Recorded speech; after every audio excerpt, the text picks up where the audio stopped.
Down,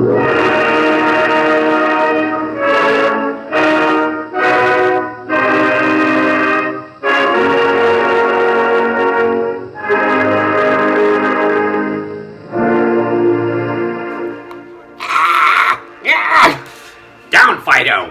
Hello, creepy creature kids and monster movie maniacs. This is your old buddy Aiden, and today's special feature is the making of Dr. Caliban and the Beasts from Earth's Burning Hole. Holy God, does that title sound wrong? This is a little special something I promised to do for my patrons. If you're not a Patreon backer already, consider joining me in. Like, hit subscribe, blah, blah, blah, blah, blah. You guys know how the push goes. Anyway, today we're going to take a special look at the return of the Dr. Caliban and Scapula series, and I hope it's enjoyable. Let's dig right in.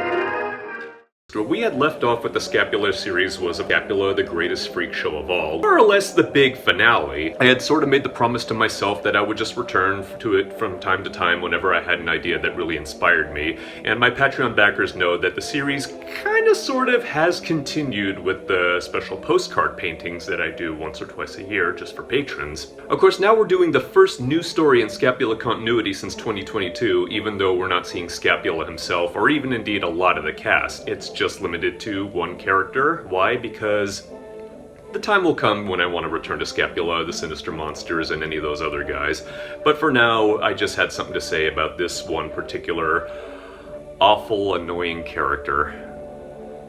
I don't want to troll now. Or ever. It's always the same old thing. Now, why Dr. Caliban? The answer to that actually kind of goes back to, again, Scapula, the greatest freak show of all. Those of you guys who have read this book will know that it is all about Scapula, and whether or not it's about redeeming him or giving him a new start on life, that's all up to your interpretation. But I thought I'd do something a little similar with a character who, let's face it, could have used some growth all along. And I, Dr. Caliban, the biggest freak of them all, at long last, the beautiful, arrogant, superior society will bow down to me. Me! Dr. Caliban has always just been played as a one-dimensional jerk, and for his role in the series, that was totally fine. Listen, you may think you're so hot, but I'm smarter than you are, and I've done a lot of smart things, and you haven't, because you're not as smart. So, yeah.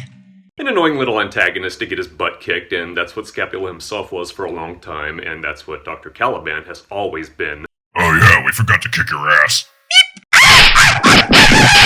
Again, those of you guys who have read Greatest Freak Show of All will know that we left off with Dr. Caliban in a not very good place. He had been bonked on the head, his mind had been basically destroyed, he had been more or less rendered as a completely different character, that being a living vegetable. Now, how much this connects to the new cartoon is entirely up to your interpretation. Where, how, and why Dr. Caliban has been separated from the gang is kept very vague, but that's totally fine because I didn't want to spell out everything, and I just wanted to get Dr. Caliban going on this new story. The main point was I did want to return to Dr. Caliban one last time and give the little bastard a chance to grow up and be a better person like a lot of the rest of us have had to do over the course of our lives. 'Cause I'm ready to make friends and live happily. Oh.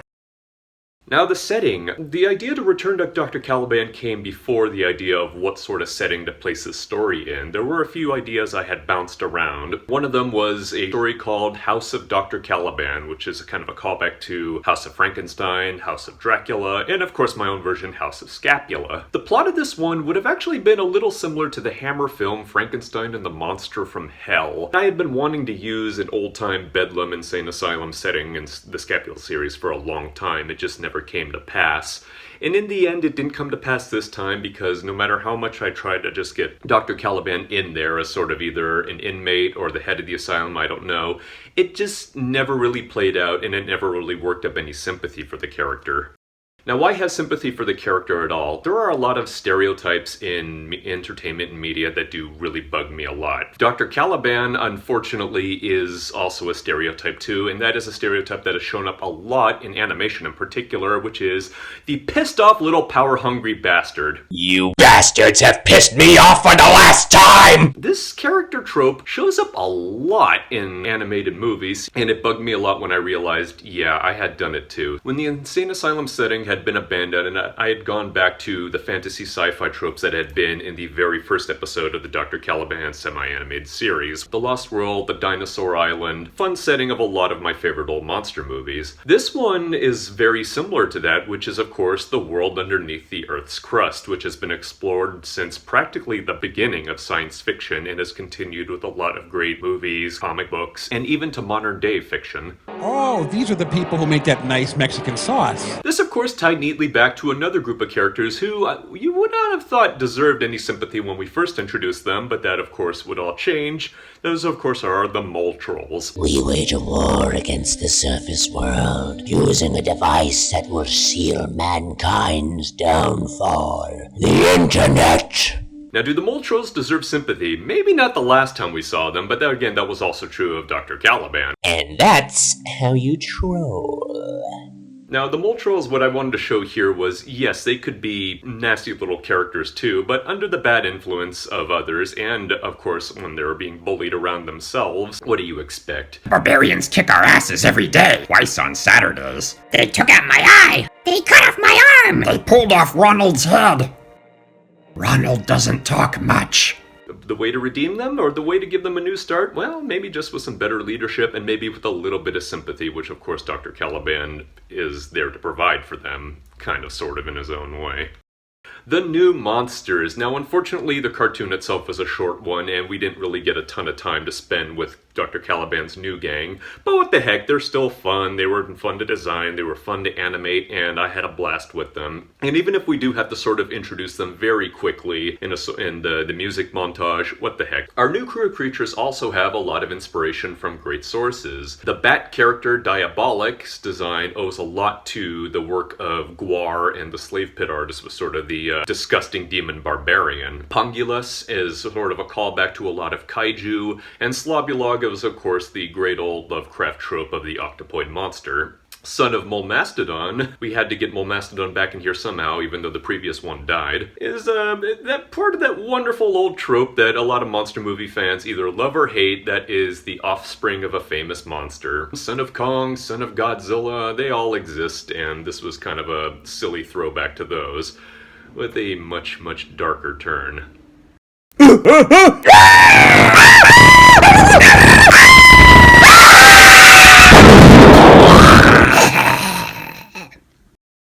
Now, this cartoon was basically made the same way that a lot of the other Scapula animations or even the comics were done, which is it begins with a silly idea first that is thumbnailed out. And a lot of what I do is sort of planning out the beats visually. The thumbnails are all just done in my sketchbook first. Ideas that I don't like are just quickly axed, but I just pile everything out on paper first and then kind of go through and edit the way I like it. You just go with the flow until you feel like you've got something working. The recordings are done with me doing all sorts of silly, stupid voices. To be or not to be, that is the question.